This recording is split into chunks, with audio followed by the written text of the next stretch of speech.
till a match in 2003 where I was actually kicked in the head and suffered a concussion so severe I never returned to the ring. Professional wrestling gets mocked as a scripted collision between soap opera drama and Mortal Kombat chaos. But make no mistake, this business remains one of the most brutal industries a human being can step into. One wrong step, one split-second miscalculation, and a performer can walk away with a shattered bone, a career-altering concussion, or worse. And for far too many wrestlers, the fallout isn't just a temporary setback. It becomes the sudden, permanent end of everything they built. Today, WrestleMania is exposing 10 of the most shocking botches that didn't just embarrass a wrestler. They wiped out entire careers overnight. If you're ready for the wildest, most controversial stories this industry has quietly tried to bury, hit that subscribe button and switch on notifications, because you will not want to miss what comes next. Number 10 kicks things off with a disaster so infamous, it's still mocked decades later. The doomed debut of the Shockmaster. Two of the strangest entries on this list trace straight back to the chaotic, unpredictable world of WCW. The first saw Fred Ottman deliver what WWE itself once called the greatest debut in wrestling history, though not remotely for reasons he'd want to be remembered for. After signing with WCW in the summer of 1993, the former WWE Tag Champion known as Typhoon was set to align with Sting, Davey Boy Smith, and Dustin Rhodes against Big Van Vader, Sid Vicious, and Harlem Heat at that September's War Games showdown, with his shocking arrival planned for an earlier episode of Clash of the Champions. The plan was simple. The newly rebranded Shockmaster would smash dramatically through a wall during a segment hyping the pay-per-view. Instead, everything unraveled in the most humiliating way imaginable. He tripped over a stray piece of wood and stumbled through the wall with none of the menace intended. More like a man who had lost a bet than an unstoppable monster. His glittery Stormtrooper-style helmet flew off on impact, instantly exposing him on live television. As he scrambled to salvage whatever dignity remained, everyone around him fought to keep a straight face, with Davey Boy Smith later admitting he simply collapsed, laughing. Unsurprisingly, Fred Ottman never recovered career-wise from the disaster, though these days he has made peace with it, still showing up at wrestling conventions clutching that infamous helmet. Number 9 drags us into a darker, far more disturbing chapter, a botched move that ended in permanent paralysis. It used to be common practice for WWE to bring in untested local talent just to get squashed by whoever the company was pushing that week. Almost none of them ever landed a real contract, James Ellsworth being the rare exception in 2016. But that never stopped hopefuls from chasing their one shot, even when it usually ended badly, like when Perry Saturn brutally dismantled Mike Bell. But nothing compares to the horror that struck Charles Austin in December 1990, a man with barely 6 months of training who convinced WWF officials in Tampa to let him step in as enhancement talent for the night. Shockingly, it worked, and he was booked alongside Lanny Poffo in a losing match against the Rockers. Everything went according to plan until disaster struck. A mishandled rocker dropper from Marty Jannetty left Austin paralyzed with a broken neck. 4 years later, a lawsuit awarded him a staggering $26.7 million, later reduced through an out-of-court settlement to $10 million. And to this day, he remains confined to a motorized wheelchair, his one and only match forever defining the rest of his life. Number 8 brings us a botch that didn't break bones, it broke reputations instead. Known online as Flop Dollar, Top Dollar's attempted dive over the top rope became one of the most cringe-worthy moments of the early Triple H era, unfolding as one of the first big returns alongside fellow Hit Row members Ashante Adonis and B-Fab. Topsec. Dollar tried to pull off his best cruiserweight impression during the December 16, 2022 episode of SmackDown, a match that saw him and Adonis face off against Legado del Fantasma and the Viking Raiders. He sprinted across the ring, launched himself toward the top rope with total confidence, and instead of soaring gracefully like he clearly imagined, he slammed straight into the apron, while the wrestlers below scrambled desperately to fake taking the full brunt of his body weight. Only Michael Cole seemed to find any real humor in the unfolding disaster, gleefully rebranding him Flop Dollar live on commentary. But the damage was already done, and Hit Row's brief, promising push was effectively finished for good. The group turned heel not long after, in a desperate attempt to salvage momentum. And by the following September, they had been released from the company entirely. Now competing in TNA under his real name, AJ Francis, he hasn't managed to make much of an impact across his 2.5 years there. Though he did credit the humiliating botch with unexpectedly saving his life, since it led to his type 2 diabetes diagnosis. Number 7 takes us to a botch that unfolded on the biggest stage wrestling has to offer. Unlike Top Dollar, The Undertaker built a legendary reputation off his dive over the top rope, rarely missing a beat. But one chilling exception nearly ended his own career on Impact. And it absolutely definitively ended someone else's career entirely. Unfolding during his unforgettable, instant classic against Shawn Michaels at WrestleMania 25, the plan called for the Heartbreak Kid to dodge the Deadman's dive by shoving a cameraman into the danger zone, with Sim Snuka playing the disguised crew member taking the hit. But something went horribly, terrifyingly wrong that night, as Snuka barely absorbed any of the impact at all, leaving The Undertaker to crash directly and violently onto the back of his neck at ringside. Somehow he escaped unscathed and powered through the rest of the match. Snuka, however, wasn't nearly as fortunate. Quietly and unceremoniously released from the company by June, and it's genuinely hard not to connect that decision directly to this terrifying high-profile mishap. He went on to wrestle only 6 more times before leaving the business altogether, his final match coming in 2014. To his credit, The Undertaker harbors no resentment toward him at all. Speaking with ESPN, he explained that he's always been his own harshest critic, replaying his matches alone to pick apart every mistake, but insisted that missing the cameraman that night actually deepened the drama of an already brutal fall, somehow transforming disaster into something that made the story better. Number 6 shifts focus to a painful wake-up call involving a legend's spine. Newer fans are often stunned to learn that Rick Rude first walked away from in-ring competition back in 1994 at only 35 years old. The reason was a devastating back injury that abruptly closed that chapter of his career. RDE suffered the career-ending damage during a WCW and New Japan co-promoted event called Dontaku in May of '94, ironically right after capturing his 3rd WCW International World Heavyweight Championship.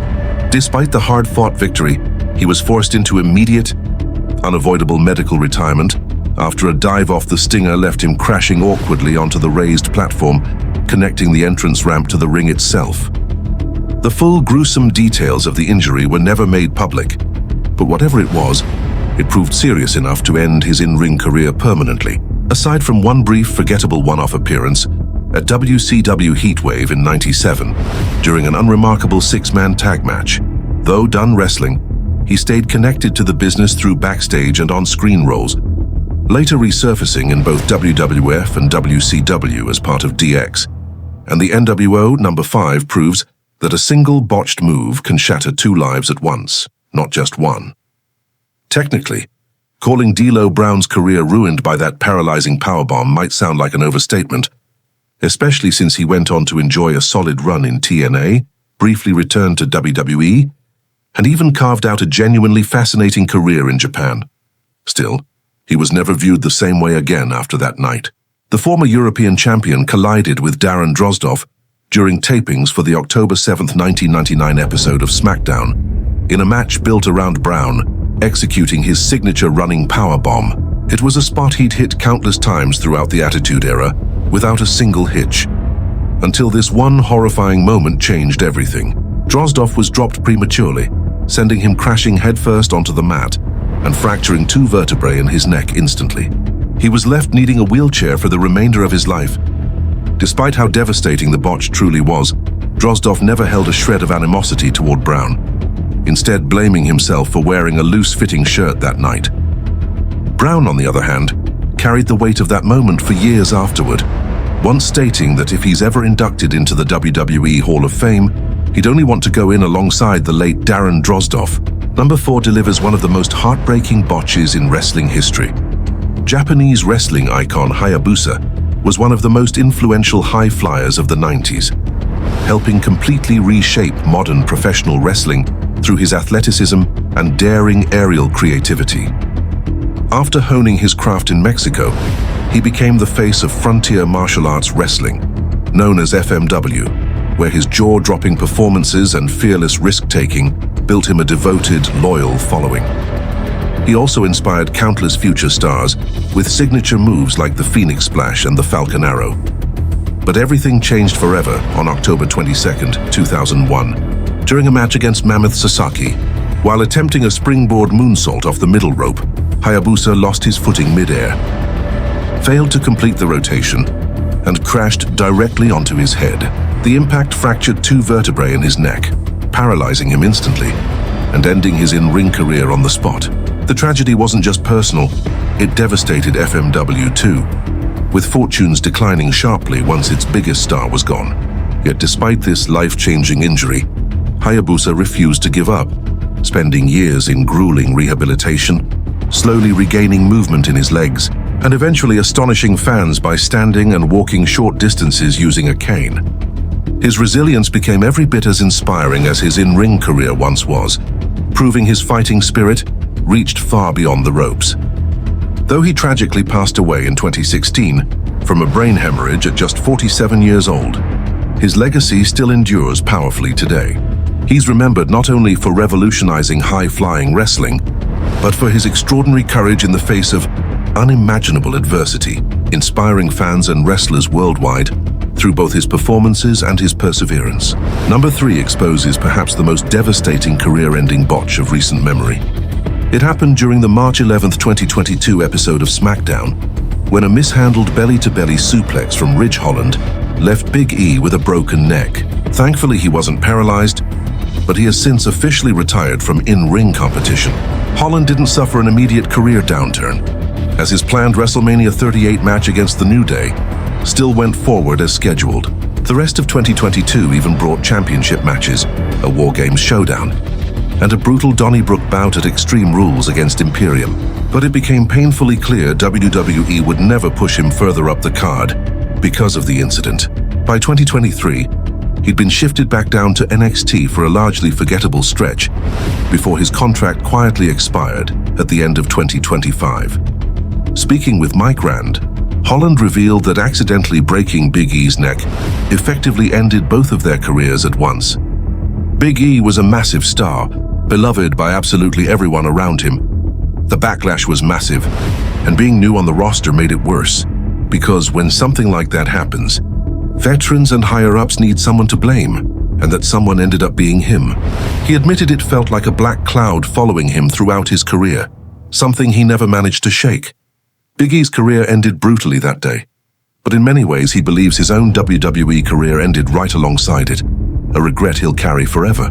Number 2 centers on a horrifying, neck-snapping muscle buster that changed everything in an instant. A wrestling career can be wiped out in a single moment, and for Tyson Kidd, that moment arrived during the June 1st, 2015 Superstars taping, facing then NXT champion Samoa Joe in a match that never aired. Kidd was carried out on a stretcher after suffering a catastrophic spinal cord injury from a botched muscle buster. According to reports, doctors diagnosed him with a hangman's fracture, a brutal injury where the neck breaks at the base of the skull. Speaking with Chris Van Vliet years later, Samoa Joe opened up about that terrifying moment, calling it the single biggest regret of his entire career, one that still weighs heavily on him. But that reality never erased who Tyson Kidd truly was, one of the most passionate minds this wrestling business has ever produced. WWE remains fortunate to still have his brilliance behind the scenes, since even without an in-ring role, his talent for crafting finishes, building matches, and working as a producer and agent remains unmatched. Remarkably, after surviving an injury only a reported 5% of people ever walk away from, it became an unexpected blessing for Kidd, who became one of the most respected producers in modern WWE history. At number 1, we finally arrive at the deep, lingering hatred Bret Hart still holds for Goldberg. This brings us back to WCW for our final and most controversial entry, one that longtime fans of Bret Hart interviews already know all too well. He was booked to defend the WCW World Heavyweight Championship against Goldberg in the main event of the notorious 1999 Starrcade pay-per-view. The Hitman left the building that night battling post-concussion syndrome, having absorbed a brutal series of blows to the head. the worst being a stiff, bone-rattling thrust kick delivered by Goldberg. To make matters worse, Bret slammed his head violently against the concrete floor while locking in his ring post figure 4 after Goldberg failed to properly protect him during the spot. His career didn't collapse immediately, as he wrestled 9 more matches for WCW before officially retiring in 2000, later returning for a rocky, underwhelming WWE run between 2010 and 2011. But he was simply never quite the same wrestler again after Starrcade 99. More than 25 years removed from the incident, Bret still hasn't held back when it comes to publicly criticizing Goldberg, even after Goldberg has repeatedly apologized.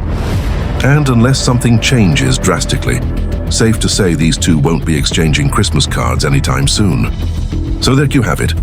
10 devastating botches that permanently altered a wrestler's entire career.